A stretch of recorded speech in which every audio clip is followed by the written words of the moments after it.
дотроос нь бэлдэх хэмжээ байна.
За өнөөдөр би та нартай хүн бүрт боломж байдаг. Энд бол нас хүйс шашин шүлгэл нийгмийн гарал гэсэн огт хамаагүй. Хөгжлийн бэрхшээлтэй байна уу, бэрхшээлгүй байна, харааны сонсгол яасан эсвэл энэ ерөөс хамаагүй. Ерөөс та өөртөө итгэж л байвал таны амжилт таны гартлаа. Таны тархинд байгаа, таны зүрхэнд байгаа гэдгийг ойлгох гэсэн. Маш чухал. Түрүү өөртөө итгэхэд өдрөөс өдөрт нэмэгдэж байна гэж бид уурслаа. Тэгвэл итгэл байснаар л бид нар энийг бүтээн. Энийг бүтээхийн төлөө бид нар хичээж байгаа. Супер жампын дасгалжуулагч болж байгаа. Шинэ уур чадварыг бий болгож л байвал та тууштай байдлын энэ үр дүн яах нь ялалт таны гарт байгаа. Ялалт. Энэ тойрог эргэлтэн, үргэлжийн мөх эргэлтэн. Энэ л амжилтанд хүрэх дөрвөн үе шат. Хүн болгон энэ шатаар явна. Та амжилт хүрмээр байна уу? Аа? Хүрээл та. Дэлхийгээр аялаа. Хүмүүсийн зүрхийг асаая. Хүнд амьдрал бэлгэлээ. Бусдын энийг шалтгаан та. Бусдын хүчтэй байх тэр зорилгын төлөө явах тэмүүлэгч нь та бас байж болно шүү дээ. Тэгвэл бид нар итгэл хамгийн чухал шүү. Оюуны дасгалжуулагч нарын маань супер жампын сар болгоны зохион байгуулалтыг энэ уулзалт өнөөдөр Zumba фитнестэй хослолоор бүр давтагдчихгүй гоё мэдрэмжийг өглөө.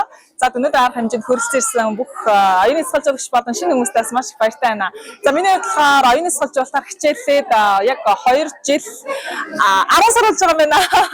10 сар болж байгаа юм. Тэр хугацаанд би бол амьдралаа бүрэн өөрчилсөн буюу амжилтанд хүрэхэд буюу өөрийгөө өөрчлөхөд ердөө 8 дадлыг хэрэгжүүлсэн. За энэ 8 дадлал манай супер жам сургалтын 8 дасгал байгаа. За хамгийн нэгдүгээр инээмсэглэх дасгал байгаа. За бид бүхэн инээмсэглэх дасгалыг ухамсартайгаар хэрэгжүүлснээрээ тархин дас жаргалын дааврыг ялгаруулаад илүү өөртөө итгэлтэй болж игдэг гайхалтай иш хүчний дасгал байдаг. За 2 дахь өдрийн буюу бидний яг нэг амжилтанд хүрэхэд буюу өөртөө итгэлтэй болгоход өөрийгөө өөрчлөхөд тусалдаг 2 дахь дасгал болохоор бодлоо удирдах эрзэнтэй дасгал байгаа. Би бодлынхаа эзэн гэж байгаа. Тэгэхээр хүн маш их одоо сөрөг бодол боддог, айц төгшөөр санаа зовнилтай байдаг. Тэгэхээр энэ сургалт маань өөрөө яаж юм гэхээр биднийг бодлоо удирдахт минь тусдаг юм аа. Тэгэхээр бид нар сөрөг бодлоос ангижрах бас боломжтой байдаг шүү. Харин 3 дахь өдрийн буюу амжилтанд хүрэх 3 дахь дадал маань ямар дадал вэ гэвэл харизм буюу хаалтын зан төлөв. Нөө биеийн илэмж гэж яриад байдаг шүү дээ. Биеийн илэмж. Үг хэлэхгүй ч гэсэн өөрийнхөө нэг үйл хөдлөлөөрөө биеийн илэмжээр яаж нөлөөлж болдгоо өөртөө хэрхэн итгэлтэй байх вэ гэдгийг заад өс одоо юм гоё дасгал байгаа.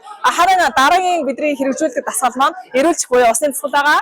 За түүний дараа буюу 5 дахь өдрийн хичээлдээ ордог дасгал маань сэтгэл хөдлөлөө удирддаг. Яаж юм гэхээр өөр бүхэмдлээ би яаж удирдах вэ? Яавал би одоо юм айц төгшөрөөсөө өөрөөсөө гаргах вэ гэдэг гайхалтай бас дасгалыг бид мэдэрдэг ухамсартайгаар үйл хийдэг гэсэн. Харин 6 дахь өдрийн дасгал маань болохоор аудио тренинг буюу одоо сонсдог дасгал байгаа. Энэ сонсдог дасгалаараа дамжуулаад хүсэл мөрөөдлөө бодит болгож болдог. Супер дасгал байгаа. Харин 7 дахь өдрийн хичээл дээр болохоор сөрөг мэдээллээс өөрийгөө яаж би хамгаалах вэ? Өнөөдөр бид мэдээлэл 90-100-д амьдарч байгаа. Та 5 найзынхаа дунд ч найдаг. Тэгэхээр би одоо хэр одоо сөрөг юм ярьдаг хүмүүстэй найзалж байна. Эсвэл эрэг хүмүүстэй найзалж гинүү гэдгээ бид нар анзаараад өөрийнхөө байр байдлаа илүү өөр түвшинд бас шилжүүлэх боломжтой байлгаа. За ингээд супер жампын гайхалтай 8 дахь дасгалаар эрхэм зорилго байгаа.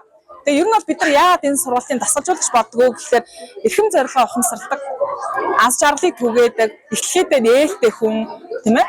За бусдад урам зориг өгдөг, сэтгэлийн савыг дүүргдэг, өөртөө ихтэй байдаг, өөрийнхөө хайрын сэтгэлийн савыг дүүргэж чаддаг, хийж байгаа ажил бизнестэй одоо маш гой дур сонирхлоор одоо ажиллаж чаддаг ийм л нийгэмд хүмүүсийг бэлтгэхийн төлөө бид нар дасгалжуулагч болдог юм аа.